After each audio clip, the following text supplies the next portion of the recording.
22절 말씀까지입니다. 제가 봉독합니다. 온 회중의 합계가 42,360명이요 그 외의 노비가 7,337명이요 노래하는 남녀가 245명이요 말이 746이요 노새가 245요 약대가 435요 나귀가 6,720이었느니라. 어떤 족장들은 역사를 위하여 보조하였고 방백은 금 1,000다릿과 대접 50과 제사장의 의복 530벌을 보물 곳간에 드렸고 또 어떤 족장들은 금 2만 다릿과 은 2,200만 회를 역사 곳간에 드렸고 그 나머지 백성은 금 2만 다릿과 은 2,000만 회와 제사장의 의복 67벌을 드렸느니라. 이와 같이 제사장들과 레위 사람들과 문지기들과 노래하는 자들과 백성 몇 명과 느디님 사람들과 온 이스라엘이 다 그 본성에 거하였느니라. 아멘. 귀한 자들의 재산 및 예물이라는 제목으로 말씀을 듣겠습니다. 앞선 5절부터 65절까지는 제1차 포로 귀한 자들의 가계별 수요에 대한 보도였습니다.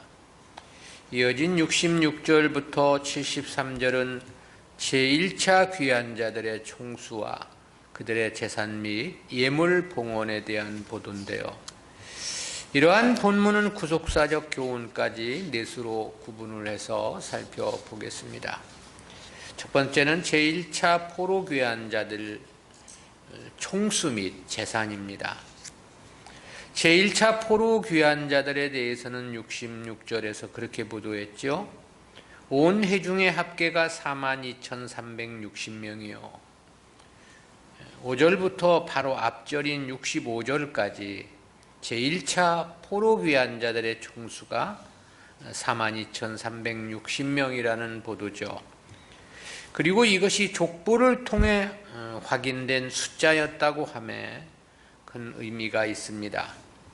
그렇다는 것은 저들이 오랜 포로 생활 중에서도 이방인과 비섞이지 않고 선민 이스라엘의 정체성을 지켰음을 의미하기 때문입니다. 그리고 그것은 곧 저들이 여호와의 신앙을 지켰다는 것을 말해 주는 것이 되고요. 때문에 그동안 삶의 기반을 낚았던 바벨론을 떠나 성전 재건을 위해 황폐한 유다 땅으로 돌아올 수 있었던 것이겠죠. 본서 저자인 느헤미야는 이러한 조상들의 견고하고 희생적인 신앙을 기리고자 에스라서 2장에 기록된 내용을 다시금 여기서 보도를 하고 있는 겁니다. 근데 앞서 밝힌 귀한민 총수와 본절에서 보도한 숫자와는 큰 차이가 있습니다. 앞에 5절부터 65절까지 밝힌 총수는 31,089명이라고 했습니다. 그런데 본절에서는 42,360명이라고 보도를 한 겁니다. 따라서 앞에서 밝힌 수요와 본절의 보도에는 11,271명이라는 차이가 납니다. 그것은 에스라서와의 비교해서도 볼 때 그렇습니다. 에스라서에서는 29,818명으로 기록을 해가지고 본문과는 12,542명이 차이가 납니다.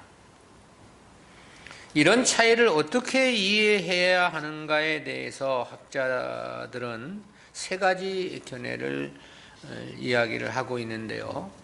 첫 번째는 적은 수의 경우는 20세 이상 남자 성인만의 수이고 많은 수는 여자를 포함한 모든 성인, 즉 전체 귀한 자, 성인들을 계수한 것으로 보는 견해가 있고요.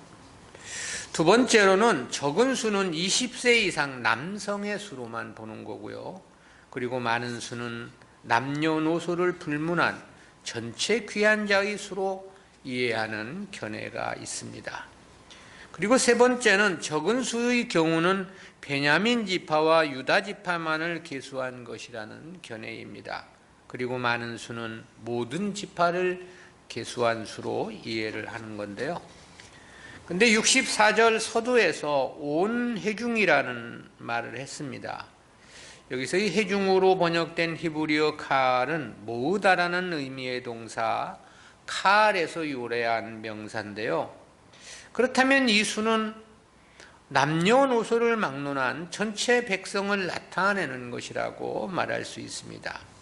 그것은 회중이라는 단어 앞에 온이라는 이 단어가 부기되어 있기 때문에 그렇죠. 그렇다면 이 견해 가운데 두 번째 견해가 보다 타당한 것으로 볼 수 있습니다. 근데 이 역시도 20세 이상 성인 남성에 비할 때 나머지 인원이 너무 적은 것이 아니냐는 의문이 듭니다. 그러나 어쨌든 총수가 42,360명이라고 하는 것은 정확한 수일 것이고, 그렇지만 역시 지극히 적은 소수였음에는 분명해 보입니다. 이스라엘 백성들 이외의 귀환에 동참한 이방인들에 대해서는 67절에서 그렇게 보도를 했지요. 그 외에 노비가 7,337명이요 노래하는 남녀가 245명이요 이들은 앞서 보도한 총수에는 포함되지 않은 수입니다. 그렇게 보는 이유는 세 가지인데요. 첫째는 문맥적 이유입니다. 본문에 그 외에도라는 표현 자체가 남녀 종들의 수를 별개로 취급하고 있다는 것을 말해주고 있기 때문이고요. 두 번째는 사회의 관습입니다. 당시 고대 근동의 관습은 이방인 종들은 전체 회중의 수에 포함하지 않았기 때문이라는 이유예요. 그리고 세 번째는 이들이 가축 등과 같은 이 재산과 함께 언급되었다는 점에서 볼 때 그렇습니다. 또한 이들은 43절의 느디님 사람들이나 55절의 솔로몬의 종의 자손들과는 구별되는 자들입니다. 물론 저들도 역시 혈통으로는 이방인이었죠. 그러나 느디님 사람들이나 솔로몬 신복들은 여호와 신앙 고백과 함께 할례를 통해서 이스라엘 공동체에 완전히 편입된 자들을 말하는 거고요. 그러므로 저들과 이들은 따로 구분을 해서 이야기하고 있는 거죠. 그러나 귀환자 총수 42,360명에 비교해 볼 때 노비가 7,337명이었다는 것은 어떻게 보면 대단히 많은 숫자가 아니냐 그런 생각을 해봅니다. 노비가 이스라엘 백성 6명의 1명꼴이기 때문에 그런데요. 그럼 전체 국민 6분의 1이 노비였다는 그런 계산이 되기 때문에 그렇습니다. 67절 하반절에서는 노래하는 남녀가 245명이요 그랬습니다. 이들 역시도 41절에 등장했던 노래하는 자들과는 별개입니다. 41절에 노래하는 자는 레위 지파 가운데 아삽의 자손에 속한 자들로서 하나님을 찬양하는 성가대를 가리킨 거고요.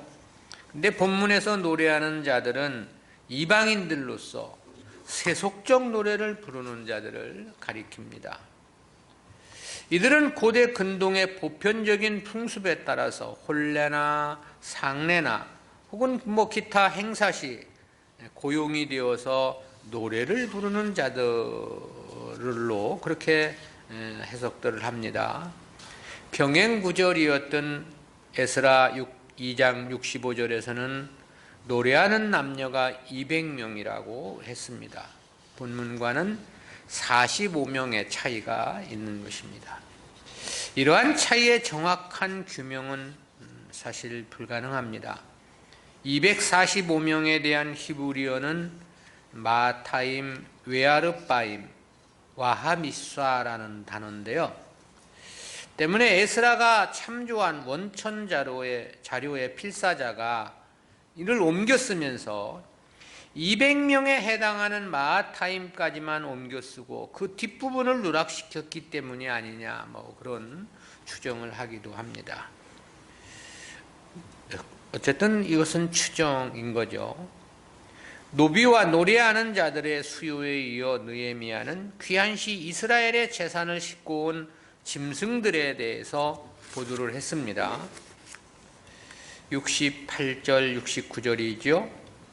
말이 736이요, 노새가 245요, 약대가 435요, 나귀가 6720이었느니라.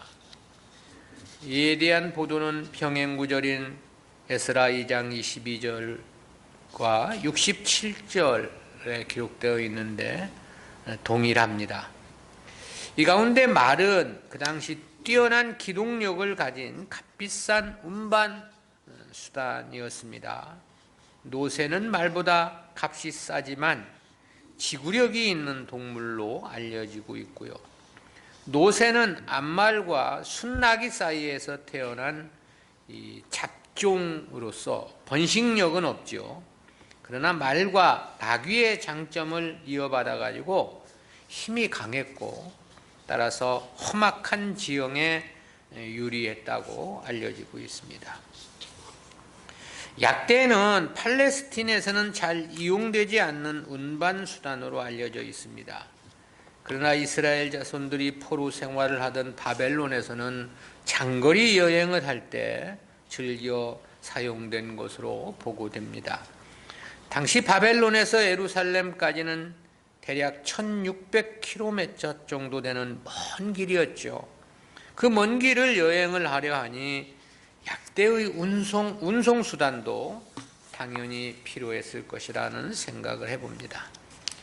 나귀는 말과에 속한 길들여진 야생 당나귀를 가리키는 건데요. 이 짐승은 이스라엘 백성들과는 매우 친숙한 동물입니다.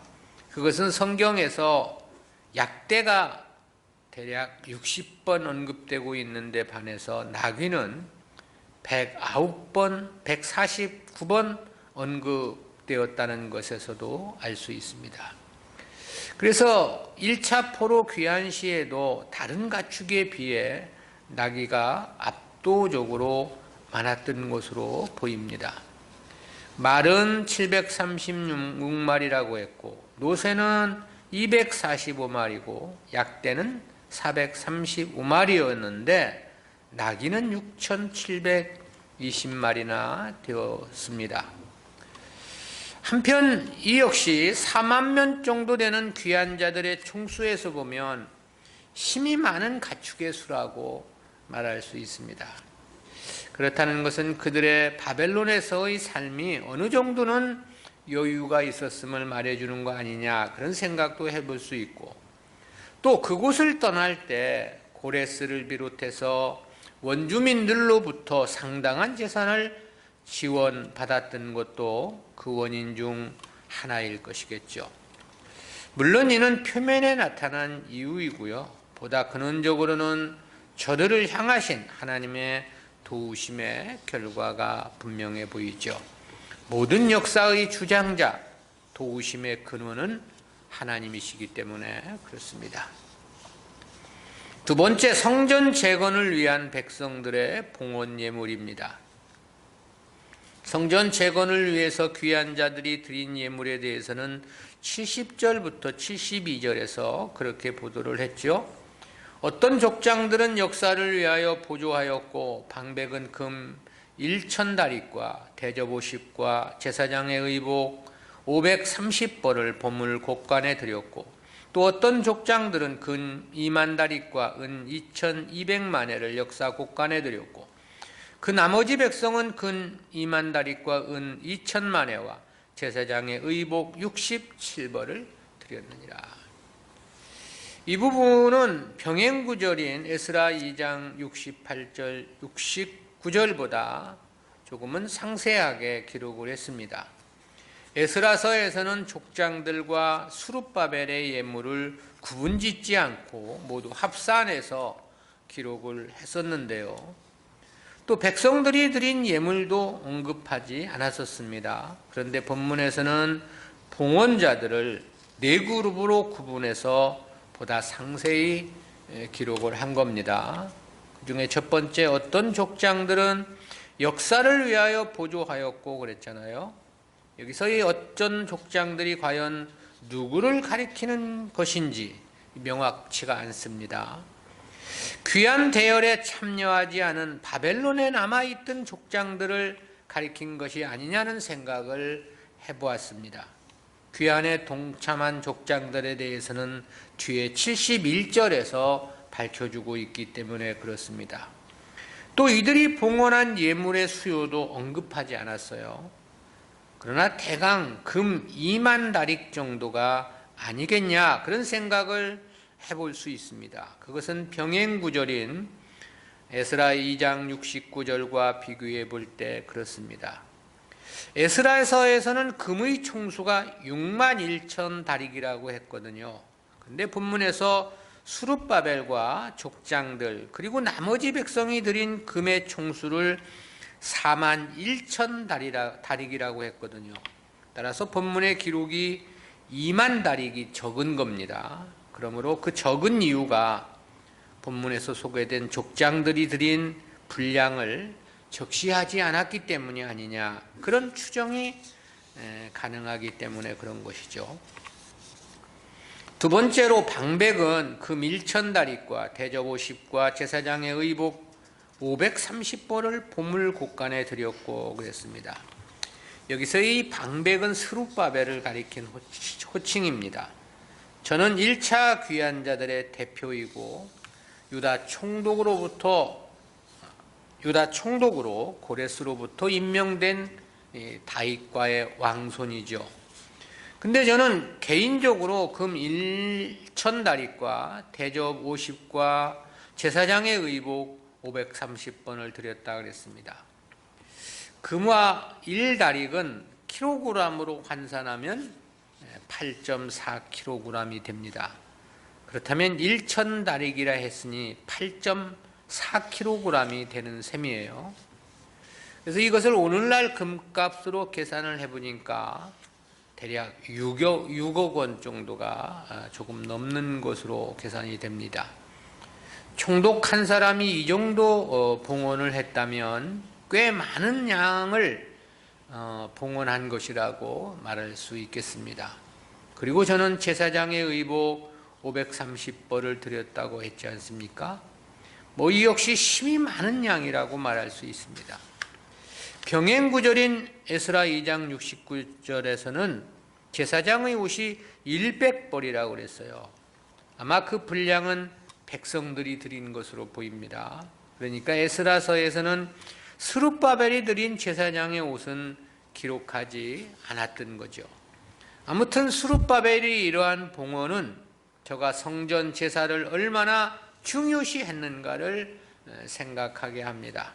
이처럼 많은 양의 제사장의 옷을 만들어 봉헌했다는 것이 그런 것이죠. 세 번째로, 또 어떤 족장들은 금 2만 다릭과 은 2,200만 회를 역사 곳간에 드렸고 그랬습니다. 여기서의 어떤 족장들은 귀환에 동참한 족장들을 가리킨 것으로 보입니다.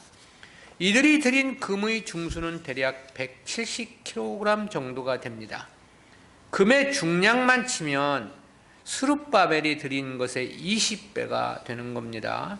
그렇다면 금값만 120억 정도가 됩니다. 실로 엄청난 양의 봉헌을 한 것으로 평가가 되죠. 거기에다 은을 2,200만 회를 드렸다 그랬습니다. 한 만회는 570g 정도 됩니다. 따라서 은은 1,254kg이 되는 셈입니다.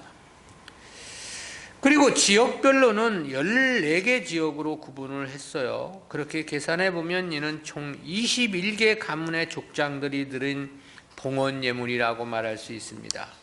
그렇다면 족장들도 스룹바벨과 비슷한 양의 예물을 드린 것으로 볼 수 있습니다. 네 번째, 나머지 백성은 금 2만 다릿과 은 2천만 회와 제사장의 의복 67벌을 드렸느니라 그랬습니다.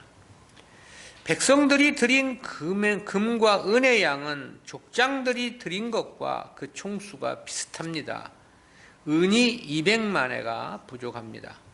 그러나 제사장 의복을 67벌을 드렸다 그랬습니다. 이 제사장의 옷은 율법서에 그 양식이 정확하게 기록해 주고 있는데요.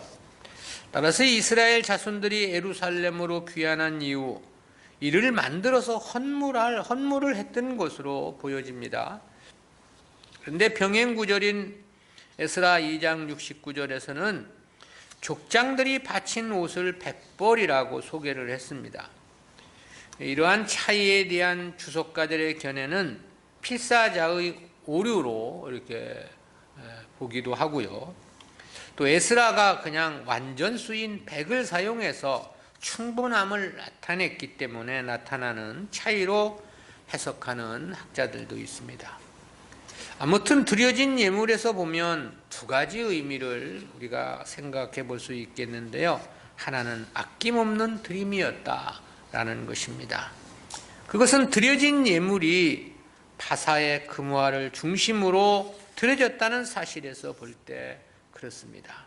그리고 다른 하나는 성전을 사랑하고 사모하는 마음입니다. 그것은 제사장의 의복을 총 630벌이나 만들어 드렸다는 것이 그렇습니다. 제사장의 의복은 그렇게 쉽게 만들 수 있는 게 아니었습니다. 그 구조가 매우 복잡했고 오직 율법의 규정에 따라 정확하게 만들어야만 했기 때문에 그렇습니다. 그저 예쁘게만 만들면 되는 게 아니었다라는 거죠. 제사장의 옷을 구체적으로 살펴보면 이렇습니다. 첫 번째는 겉옷 위에 착용을 하는 에봇이 있었는데요. 이는 가슴과 등을 덮는 긴 조끼 모양의 상의입니다. 그리고 에봇 위에는 가슴 쪽에 이어붙이는 흉패라는 것이 있었습니다. 일종의 주머니와 같은 용도로 사용을 하는 건데 여기에는 하나님의 뜻을 물을 때 사용하는 우림과 둠밈이라는 도구를 두었는데 때문에 이를 일컬어 판결 흉패라고 그렇게 호칭하기도 했습니다. 그리고 에봇보다 먼저 입는 에봇 받침 겉옷이 있었습니다. 이는 종아리까지 길게 늘어뜨려지는 옷입니다. 그리고 다시 그 속에 입는 반포 속옷이 있었어요. 이 반포 속옷은 가는 배실로 짜서 세마포 옷이라고도 불려집니다. 이는 겉옷보다도 더 길게 손목과 발목까지 길게 늘어뜨린 옷입니다. 이는 겉옷 안에 입는 옷이라 속옷이라 칭하는 것이지 실제 이 역시 겉옷에 해당하는 것입니다. 가장 안에 입는 속옷은 따로 있기 때문에 그렇습니다. 그리고 제사장의 머리에 쓰는 관의 정면 중앙에 붙이는 정금으로 만든 패가 있었고요. 그리고 제사장이 쓰는 관으로서 이 역시 정금으로 만들어졌고 관 정면에는 여호와께 성결이란 글자가 새겨져 있어야만 했습니다. 그리고 에봇 위 허리 부분에 부착되는 허리띠도 있었죠. 이는 4가지 색실에다가 한 올씩 금실을 섞어 짜야만 했습니다. 그리고 에봇의 양 어깨 견대에 다는 2개의 호마노, 즉 장신구에 해당하는 보석을 달았죠. 이처럼 제사장의 옷은 매우 복잡하고 정교해야만 했고 아무나 그래서 쉽게 만들 수 있는 옷이 아니었습니다. 지극한 정성이 필요했고 많은 재물도 소요되는 옷이었습니다. 그런데 이런 옷을 모두 630벌을 만들어 봉헌했다고 말씀하고 있는 거예요. 그렇다는 것은 얼마나 당시 이스라엘 백성들이 하나님 앞에서의 정상적인 예배를 사모했는가를 말해주고 있습니다. 특히 이 옷은 제사장들 개인들에게 나누어 주는 것이 아닙니다. 성전에 보관하는 것이죠. 즉 제사장들이 직무를 수행할 때만 착용하는 옷이었다라는 것인데요. 그럼에도 이렇게 많은 옷을 만들었다는 것은 사모함이 넘친 것이 아니냐, 그런 생각을 갖게 합니다.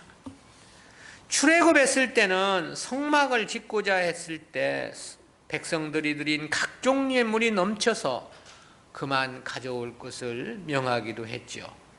그런데 이때는 제사장의 옷을 이처럼 많이 만들어 봉헌을 했던 것입니다. 세 번째는 인구조사에 대한 결론입니다. 본장은 예루살렘 거주민 재조정을 위해 실시한 인구조사에서 1차 포로 귀환 자들의 명단을 확보하고 재확인한 내용입니다. 그리고 끝으로 73절은 지금까지 입증된 여러 계층의 사람들이 각각 그 본성에 거주하였음을 밝힘으로써 본단락을 끝맺는 절입니다. 이 73절의 병행 구절인 에스라 2장 70절과 비교해 보면 순서만 약간 다를 뿐 내용은 동일합니다. 이러한 말씀에는 예루살렘에 왜 거주하는 주민이 적었는가를 암시하는 의미도 함유되어 있습니다. 귀환한 자들이 원래 자기 조상들이 살던 본성으로 다 흩어져 살았기 때문이다라는 것이죠. 1차 바벨론 포로 귀환자는 총 42,360명이라고 했습니다. 이 중에 반만이라도 예루살렘 성 안에 거주했다면 그래도 어느 정도 성의 기능을 갖출 수 있었을지 모르겠습니다. 그러나 예루살렘은 이방의 침략의 표적이 될 가능성이 컸습니다. 때문에 예루살렘의 거주를 회피한 것이 아니냐, 그런 생각을 해볼 수도 있고, 또한 예루살렘보다 다른 지역은 그래도 파괴가 덜 되었기 때문이 아니냐, 그런 생각도 갖게 합니다. 아무래도 바벨론 침공 시에 가장 심하게 파괴된 곳은 예루살렘이었을 것이기 때문에 그렇죠. 따라서 느헤미야는 이러한 정황을 기록함으로써 예루살렘의 거주자 재조정이 불가피하다는 당위성을 나타내고 있는 거죠. 성벽까지도 완공되었지만 거주민이 없어서는 그 성을 지켜낸다고 하는 것이 불가능한 일이었기 때문에 그렇습니다. 우리는 이러한 말씀에서 두 가지 구속사적인 의의를 생각해 봅니다. 첫 번째, 믿음의 역사는 다수가 아니라 소수에 의해 이루어져 간다는 사실입니다. 그것은 귀환민들의 총수가 42,360명이란 말씀에서 생각해 보는 교훈입니다. 이 42,360명은 노인과 부녀는 물론이고 어린아이까지 합한 총수라고 말했습니다. 그러니 그나마도 실제 일할 만한 사람의 수는 얼마 되지 않을 것이란 생각을 할 수밖에 없는 거죠. 남유다 제4대 왕이었던 여호사밧 시대는 남유다 백성 성인들만 100만 명이 넘는 숫자였습니다. 그렇다고 볼 때 그때와 지금과 비교해 본다면 그야말로 이것은 지극히 작은 소수에 불과했다라는 거죠. 이 수는 한 민족이나 국가는 고사하고 한 지파, 한 가문의 숫자에도 턱없이 부족한 소수였다라는 거죠. 그런데 그 적은 소수가 포로에서 귀환해서 성전을 재건하고 성벽까지 완공을 하게 된 것이었습니다. 하나님께서 약속하신 이스라엘에 대한 선민 국가의 회복이 이 작은 소수로 이루어졌다는 사실인 거죠. 그리고 이러한 경우는 사실 어느 시대나 하나님의 역사에서 보면 그랬습니다. 이스라엘의 제5대 사사였던 기드온은 단 300명의 군사로 메뚜기의 중다함과 약대의 무수함이 해변에 모래알같이 많았다고 한 이 미디안 군대를 쳐부수고 나라를 구한 바가 있었죠. 아방 시대는 400명의 선지자가 있었지만 하나님의 역사를 감당한 선지자는 미가야 선지 단 한 명뿐이었습니다. 그것은 예레미야 시대도 역시 마찬가지였고요. 또 복음이 이스라엘에서 이방으로 확장되는 중차대한 역사에도 주님은 겨우 12사도만을 선택을 하셨죠. 시리아, 갈라디아, 소아시아, 헬라, 유럽, 로마에 이르기까지 전 세계로의 복음 전파 역시 마찬가지입니다. 이는 바울 한 사람을 통해서 이루었다 해도 사실 과언이 아닌 거죠. 보다 많은 사람들을 불러 이 일을 시켰다면 조금은 수월하고 더 많은 역사를 이룰 수 있었을 것이라는 것은 우리들의 생각 아닙니까? 그러나 하나님은 오직 바울 한 사람을 중심으로 그 역사를 이루어내게 하셨던 거죠. 어차피 교회 안에서도 진정한 하나님의 백성의 수요는 적을 수밖에 없습니다. 때문에 주님은 그런 말씀을 하셨지 않습니까? 마태복음 22장 14절입니다. 청함을 받은 자는 많되 택함을 입은 자는 적으니라. 교회 안에서조차 상황이 이렇기에 주님은 그런 말씀을 하셨어요. 마태복음 7장 13절 14절입니다. 좁은 문으로 들어가라. 멸망으로 인도하는 문은 크고 그 길이 넓어 그리로 들어가는 자가 많고 생명으로 인도하는 문은 좁고 길이 협착하여 찾는 이가 적음이니라.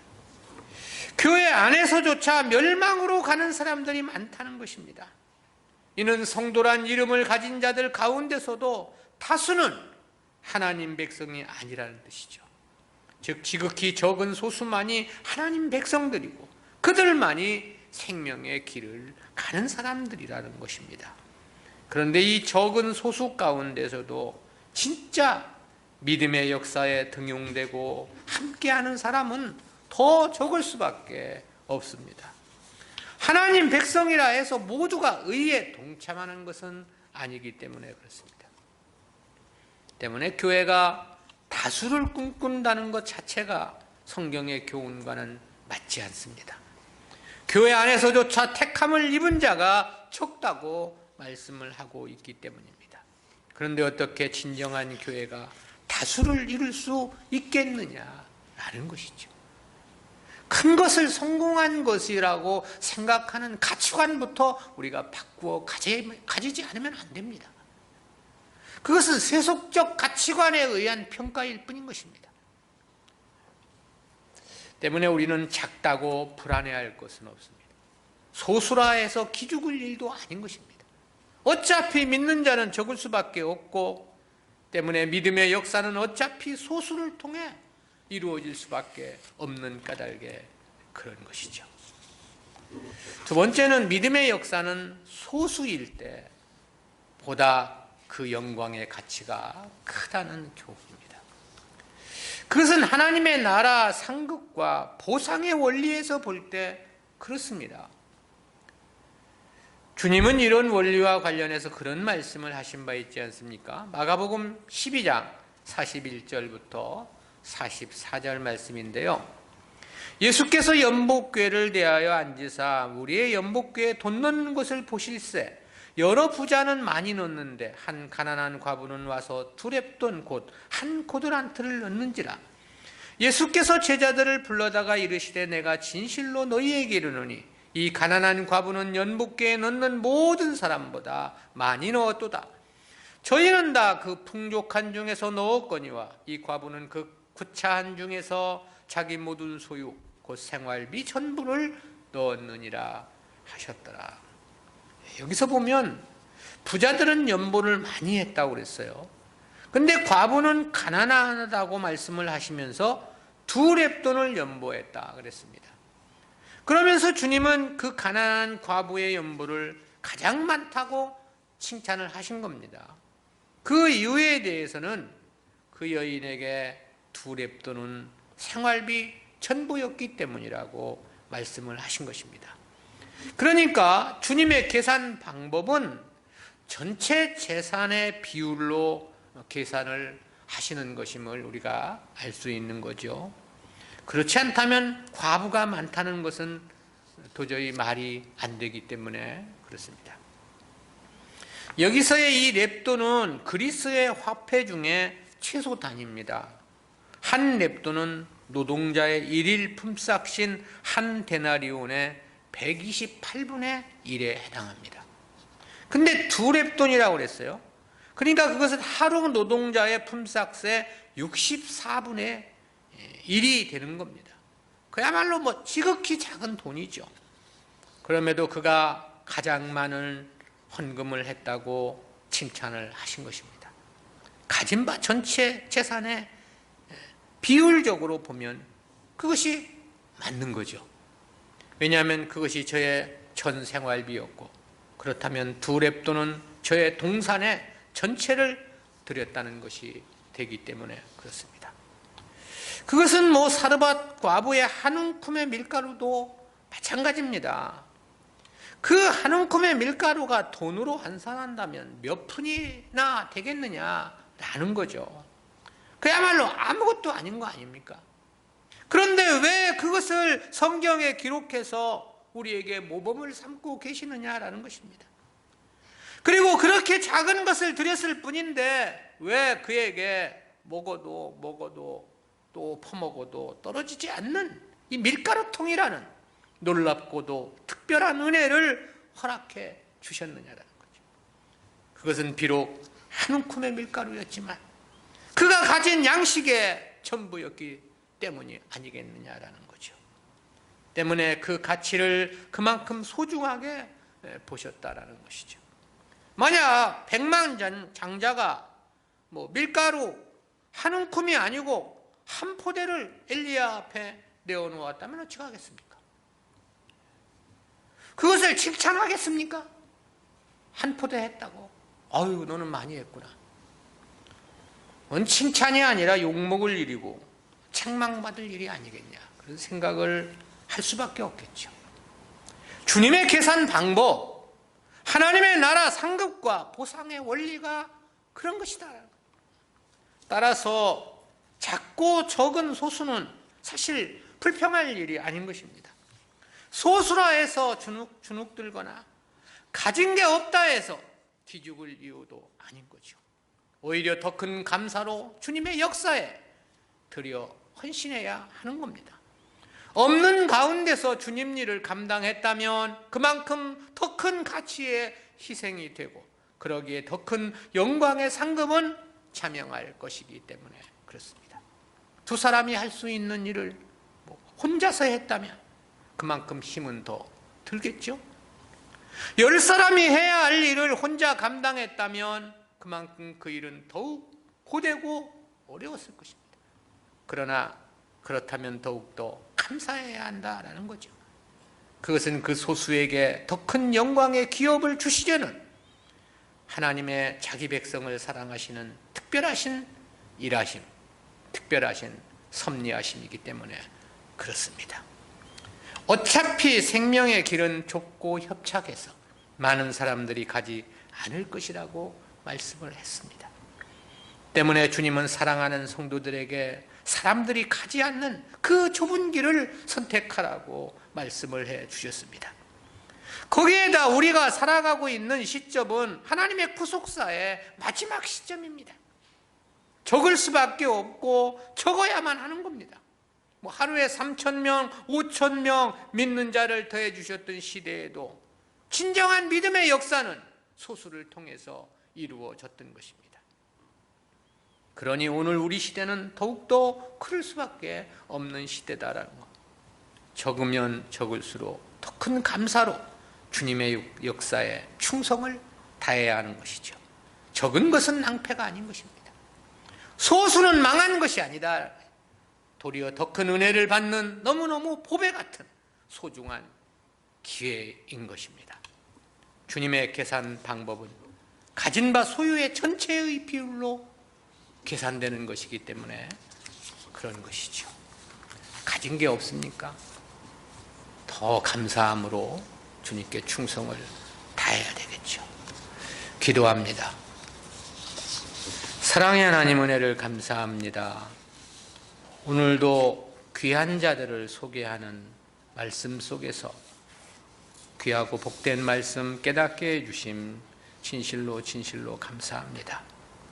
믿음의 역사는 다수가 아니라 소수에 의해 이루어져 가는 것이라는 귀한 교훈 깨닫게 해주심 감사하옵고, 또한 믿음의 역사는 소수일 때 보다 큰 영광의 가치가 있다는 귀한 말씀 깨닫게 해주심 진실로 감사합니다. 주여, 저희들에게 이 하나님의 말씀에 의한 가치관을 분명히 하고 우리에게 주어진 현실에서 더욱더 하나님 앞에 충성을 다하는 저희들의 삶이 될 수 있도록 인도하여 주시옵소서. 감사드리옵고 예수님의 이름으로 기도드리옵나이다. 아멘.